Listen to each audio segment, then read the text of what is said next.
자, 오늘 시간에는 근골격계 질환에서도 시험 출제 자주 되는 퇴행성 관절염, 골다공증에 대해서 요약 정리를 해볼 거고요. 그다음에 이제 문제풀이도 함께 해드릴게요. 임상 실무 성인 파트에 해당되는 내용이니 참고해 주시면 되겠습니다. 자, 이제 좀 본론으로 돌아가시기 전에 먼저 좀 보실 게 있어요. 우리 골격의 구성과 골격의 기능에 대해서 한번 보고 가시겠습니다. 이 내용은 여러분 해부생리 하실 때요. 해부생리 골격계 해부생리에서 골격계 하실 때 한번 하셨어요. 그래서 복습 차원으로 한번 보시게요. 자, 골격의 구성 요소를 고르세요. 골격의 구성 요소로 맞은 것은 이런 식의 문제 나올 수 있겠죠. 골격의 구성은 뼈, 연골 및 인대로 구성되며 뼈와 뼈 사이를 잇는 관절로 연결되어 있습니다. 그래서 골격의 구성은 뼈, 그 다음에 연골, 인대, 그 다음에 관절, 이렇게 네 가지로 구성이 되어 있고요. 자, 그 다음에 이제 골격의 기능을 한번 볼게요. 골격의 기능은 자, 신체 모양을 만들어줘요. 우리 자세를 잡아준다는 얘기예요. 그래서 신체 모양을 만들어주며, 그 다음에 이제 골격 안에는 우리가 골수라는 게 들어있잖아요. 뼈 안에는. 그래서 이 골수의 역할이 뭐죠? 피를 만들어주는 조혈 기능을 합니다. 그래서 조혈 기능을 해요. 그래서 우리가 뼈에서 적혈구, 혈소판, 백혈구가 생성이 됩니다. 자, 그 다음에 우리 골격은 내부 장기가 손상되지 않도록 보호하는 역할을 해요. 보호. 그래서 대표적으로 여성의 자궁은 뭐에 대해서 보호가 되냐? 골반뼈. 골반뼈에 의해서 우리 자궁은 보호가 되고 있고요. 그 다음에 요 폐 있죠, 폐. 자, 폐. 요 폐도 보호가 되고 있는데 우리가 흔히 갈비뼈라고 부르는 늑골 있죠. 늑골에 의해서 보호가 되고 있습니다. 그래서 골격의 기능은 신체의 모양을 잡아줘요. 그 다음에 조혈 기능을 하고 있고 보호의 기능을 하고 있다라고 보시면 되겠습니다. 자, 이제 본론으로 넘어갈게요. 자, 퇴행성 관절염, 골관절염, 이런 관절염이라고 이야기를 하죠. 자, 이 관절염은 원인이 다양해요. 원인은 다양하고 여러 가지가 있으나 이제 불분명하다라고 이렇게 이야기를 하죠. 불분명하면서 굉장한 여러 가지 원인에 의해서 관절염은 일어납니다. 자, 이제 가장 큰 원인은 우리 이제 노화라고 보죠. 노화, 나이가 들므로써. 그다음에 이제 유전적 요소, 관절을 싸고 있는 조직의 퇴화와 계속적인 마찰, 연골의 탄력성 저하 등 여러 가지 원인으로 관절의 염증성 변화가 생긴 상태를 관절염이라고 해요. 관절에 염증이 생겼기 때문에 관절염이라고 하죠. 그래서 특히나 나이가 들고 우리가 기계 닳듯이 기계를 오래 쓰면은 기계도 닳잖아요. 그런 것처럼 우리 몸도 오래 쓰다 보면은 어느 한 부분이 닳을 거예요. 닳아서 이렇게 퇴화가 돼가지고 이 관절에 염증성 변화가 생긴 상태를 우리는 관절염이라고 하겠습니다. 자, 그림을 보시면은 대표적인 관절에는 특히 무릎 관절이 있어요. 무릎 관절. 그래서 관절염 중에서도 무릎 관절염이 굉장히 많이 발생을 하죠. 자, 그래서 무릎 뼈 위에 보면은 이렇게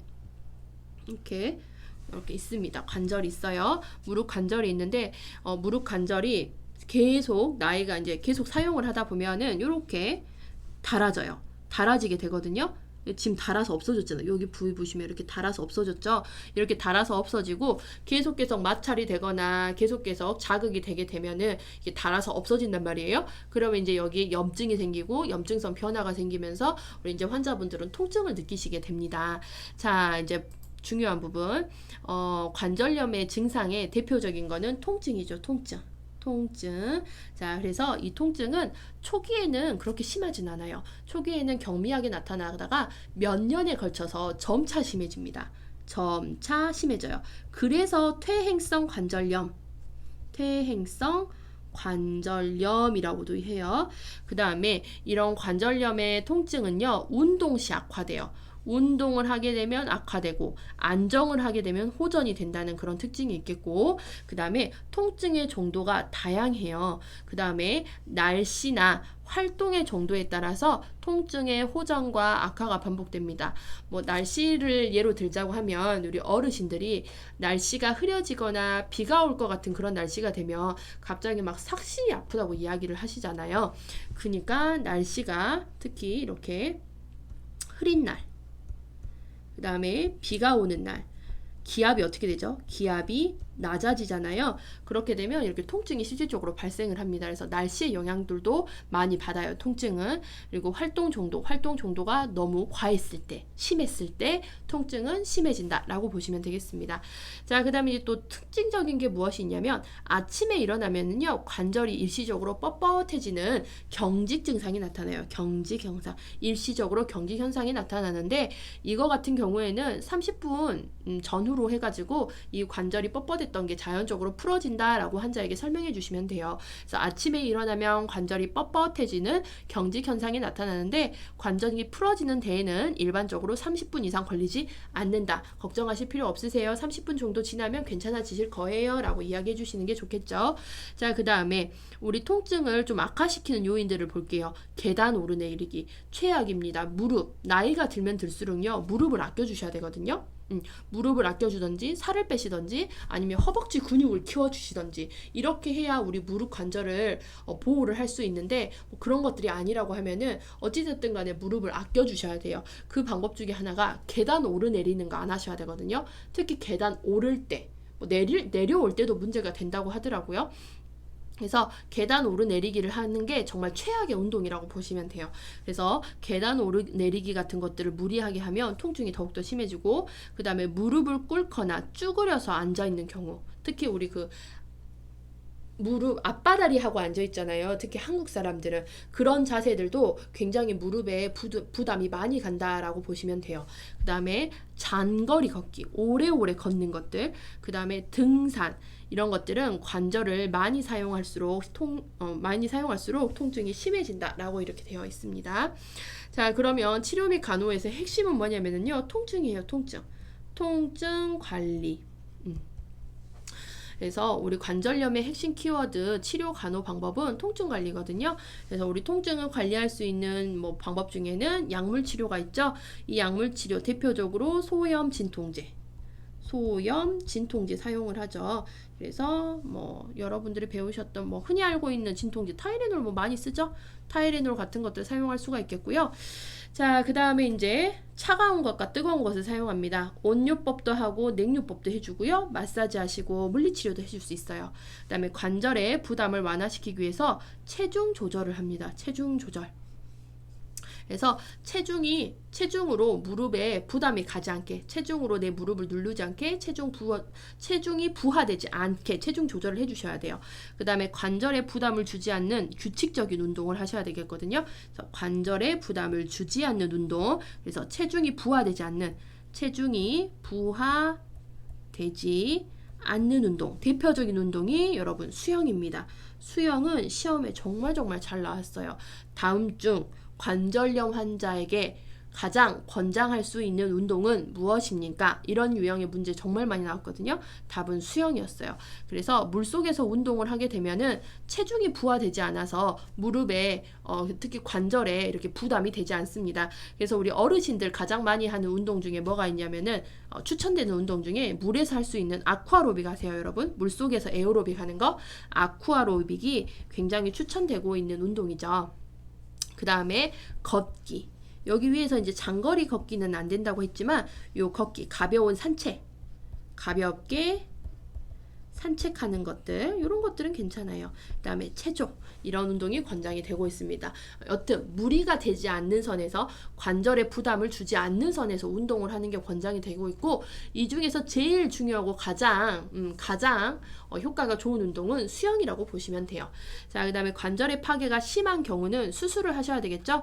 그래서 여러분 인공관절이라고 들어보셨죠? 관절을 대신할 수 있는 인공적인 관절을 수술로서 넣어주는 걸 인공관절 수술이라고 합니다.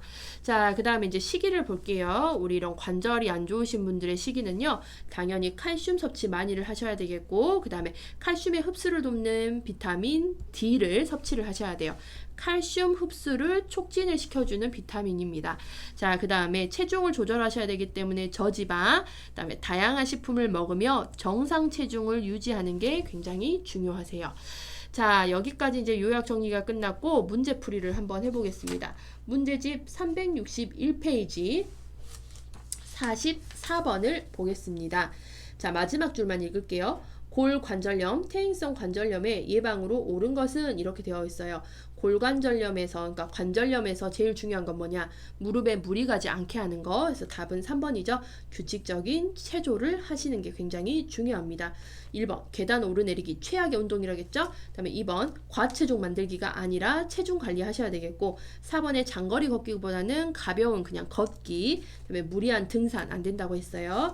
자, 그다음에 45번 관절염의 증상으로 옳은 것은 답은 5번입니다. 관절을 사용하게 되면 통증이 강해지고 안정하게 되면 호전된다 라고 했었죠. 그 다음에 1번, 2번, 4번 뭐 자가면역 질환, 전신의 열감 통증, 대칭성 관절통, 이거는 류머티즘 관절염에 대한 이야기라고 보시면 되겠고요. 자, 그 다음에 46번 관절염을 앓고 있는 노인의 무릎 보호를 위해 제공해야 할 간호로 옳은 것은 이렇게 되어 있습니다.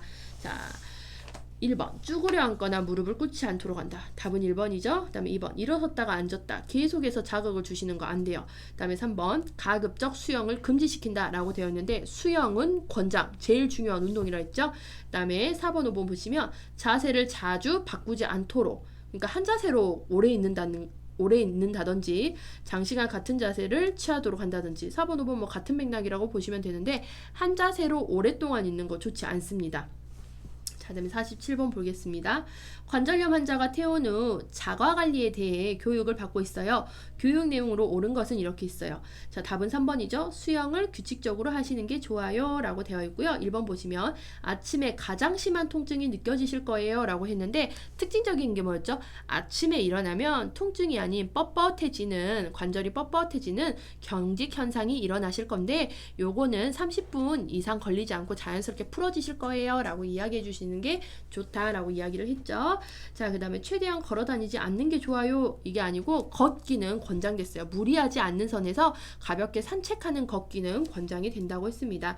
그 다음에 온돌방의 양반다리, 양반다리가 앞바다리죠. 이 양반다리를 하고 앉아 있어도 됩니다. 이렇게 구부리고 있는 자세 굉장히 안 좋다고 했어요. 그 다음에 통증이 있을 때는 스테로이드를 복용하세요. 이 스테로이드는 뭐 복용하면은 좋기는 하겠지만, 스테로이드 복용을 할 수도 있겠죠.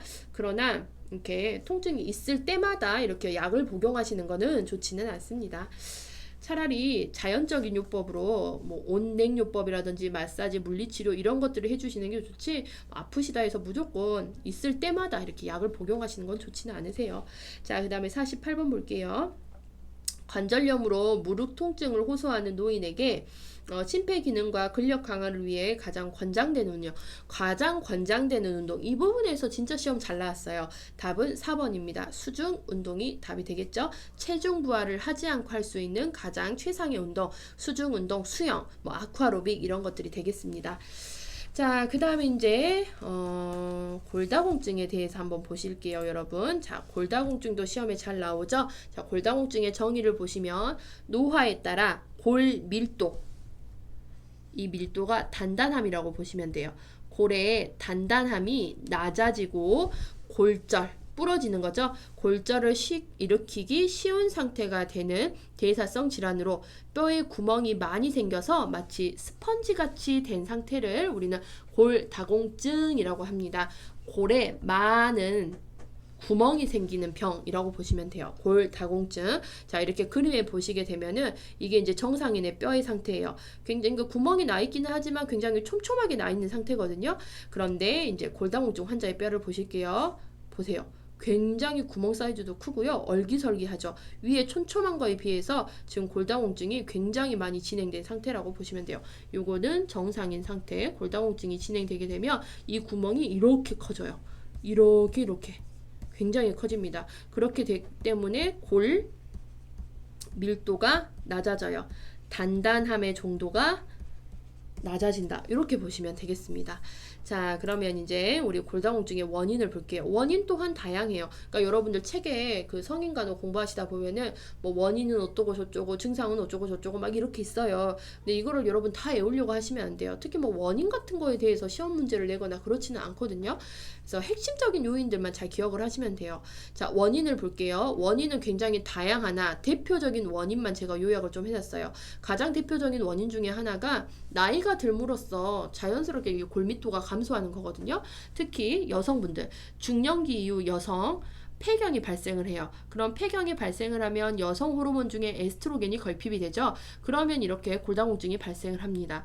그 다음에 골격이 약하고 저체중이신 분, 그 다음에 청소년기에 칼슘 섭취가 많이 부족했던 사람, 그 다음에 운동 부족, 갑상선 및 부갑상선 질환. 갑상선과 부갑상선에서는요, 칼슘, 혈중, 칼슘의 농도를 조절을 해요. 칼슘 농도를 조절을 합니다. 그래서 뭐 갑상선, 부갑상선은 칼슘의 농도를 조절하는 그런 대표적인 호르몬이라고 보시면 되겠고요. 그다음에 혈전 방지를 위해서 약물 복용을 좀 장기간 하신 분들이 있거든요. 아스피린이라든지 헤파린, 항응고제잖아요. 이 항응고제를 장기간 복용하신 분들도 골질이 감소되어서 이렇게 골다공증이 발생을 하기도 합니다. 그 다음에 이제 유전적 요소, 어머니가 골다공증인 경우 우리 따님도 이렇게 골다공증이 발생을 할 수가 있겠죠. 그리고 이제 골다공증 같은 경우에는요, 여성, 남성 모두 발생을 해요. 나이가 증가함으로써 골의 밀도가 낮아지고요. 여성, 남성 모두에게도 다 발생을 할 수 있거든요. 그런데 여성의 더 발생 빈도가 높아요. 그 이유가 뭐겠죠? 여성은 아까도 말했던 것과 같이 폐경이 진행되고, 폐경이 진행되면 에스트로겐 분비가 저하가 되거든요.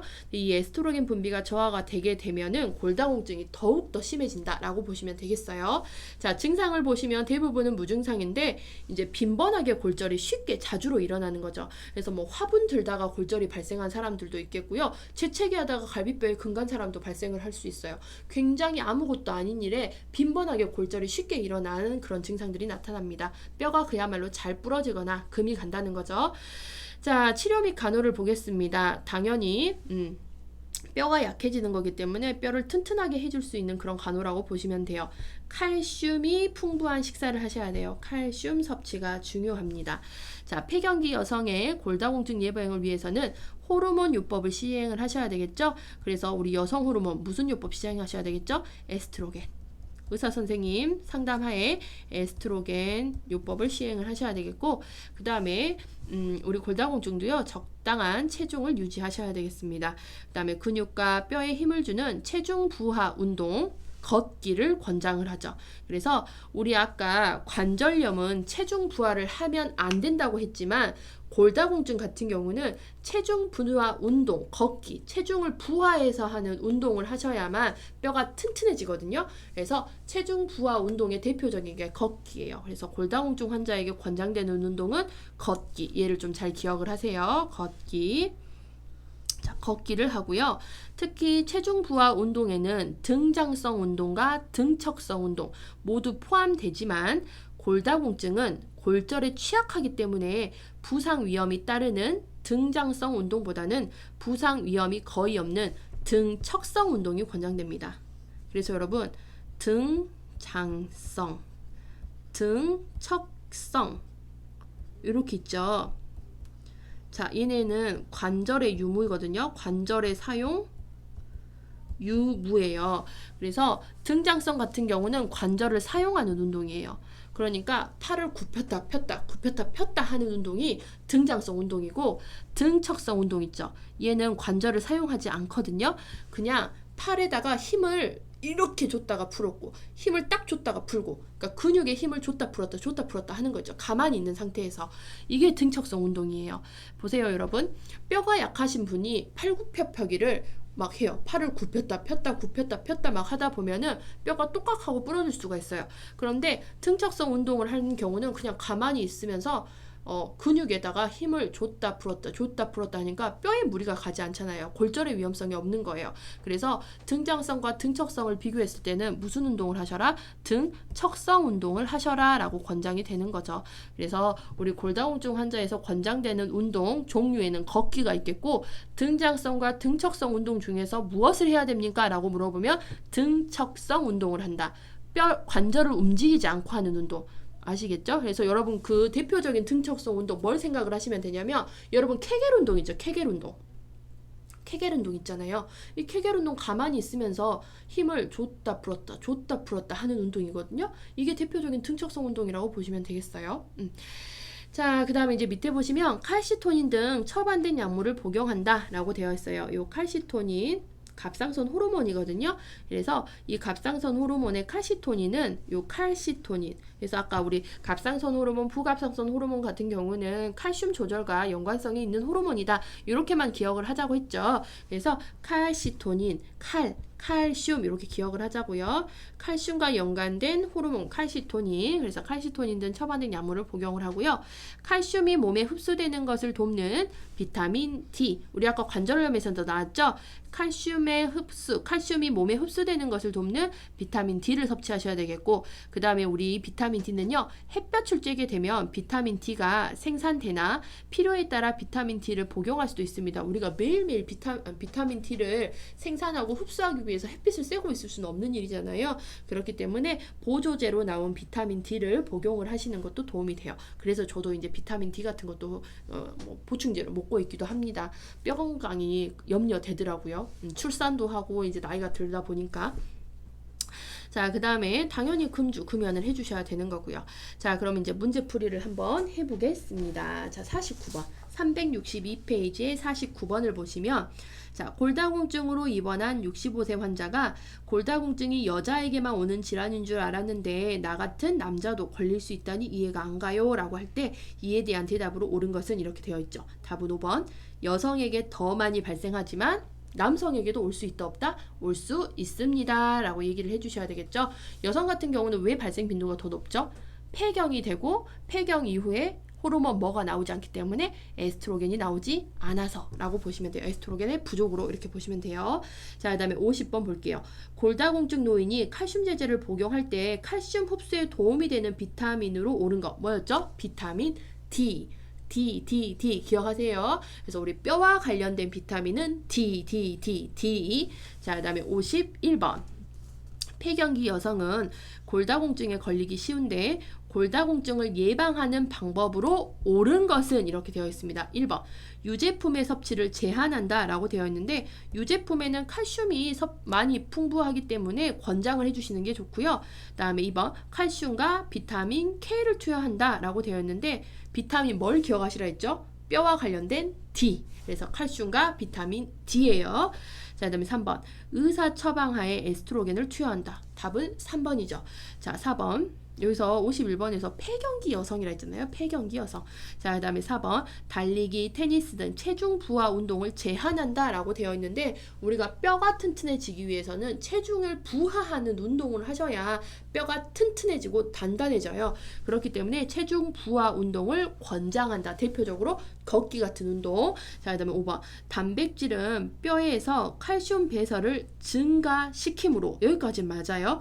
섭취를 권장하는 게 아니고 제한을 하셔야 되겠습니다. 그래서 여러분 단백질을요 너무 과다하게 드시잖아요. 단백질을 과다하게 섭취하는 것은 오히려 칼슘을 소실을 일으킬 수가 있기 때문에 이렇게 골다공증 환자분들은 단백질을 과다하게 섭취하는 것을 제한을 해줍니다. 단백 너무 과다하게 섭취를 하게 되면 칼슘이 소실이 돼요. 칼슘이 또 소실이 되거든요. 그래서 단백을 너무 과다하게 섭취하는 것을 좀 제한을 해주셔야 되겠습니다. 자, 52번. 골다공증 환자의 62세 여성 노인에게 권장할 수 있는 운동 뭐였죠, 여러분? 걷기. 답은 3번이에요. 자, 그 다음에 53번. 마지막 두 번째 줄. 고관절 골절을 유발할 수 있는 가장 흔한 질환으로 옳은 것은 고관절이 어디냐면 여러분 우리 허벅지 대퇴 있죠. 대퇴. 허벅지에서 가장 큰 뼈. 대퇴뼈에 이렇게 대퇴뼈에 여기 골두 부분. 이게 허벅지에 있는 이런 뼈잖아요. 이 뼈의 이 제일 큰 부분. 여기가 이제 대퇴거든. 고관절 뼈거든요. 고관절. 여기가 진짜 두껍고 큰 뼈예요. 우리 몸에서. 그래서 그 허벅지 안쪽에 있는 뼈 있죠. 그 뼈를 보면 이 위에 머리 부분이 있어요. 이 부분이 이제 고관절인데 고관절 골절. 그래서 이 부분은 정말 단단하고 웬만해서는 부러지지 않는 그런 뼈예요. 그런데 이 뼈 고관절 골절을 유발할 수 있는 가장 흔한 질환. 이게 부러졌다는 거예요. 이게 부러졌어요. 이게 부러졌다는 거는 그만큼 뼈가 약해져 있다는 거거든요. 그래서 골다공증입니다. 골다공증. 그래서 고관절 골절은 웬만하면 되지 않아요. 정말 큰 사고가 일어나지 않은 이상은 우리 뭐 일상생활 하다가 여기가 부러질 일은 거의 없는데, 낙상으로 인해서 뭐 침대에서 떨어진다 하더라도 웬만해서는 이 고관절은 부러지지 않거든요. 그런데 53번 낙상으로 인해 발생되며 서해부, 대퇴부에 통증이 있고 움직임이 제한되는 고관절 골절을 유발할 수 있는 가장 흔한 질환으로 옳은 것은 이렇게 되어 있어요. 고관절이 낙상으로 인해서 부러졌대요. 그만큼 뼈가 약해져 있다는 소리거든요. 골다공증이 있을 때는 이렇게 낙상으로 인해서 고관절 골절이 발생하기 쉬운 상태가 됩니다. 그래서 여기까지 하시면 우리가 관절염과 골다공증에 대해서 문제 풀이가 이제 끝났고요. 궁금하신 사항이라든지 질문사항 이런 것들이 있으시면 밑에 댓글로 남겨주시면 제가 답변을 해드리겠고요. 다음 시간에 더욱더 유익한 내용으로 찾아뵙겠습니다. 감사합니다.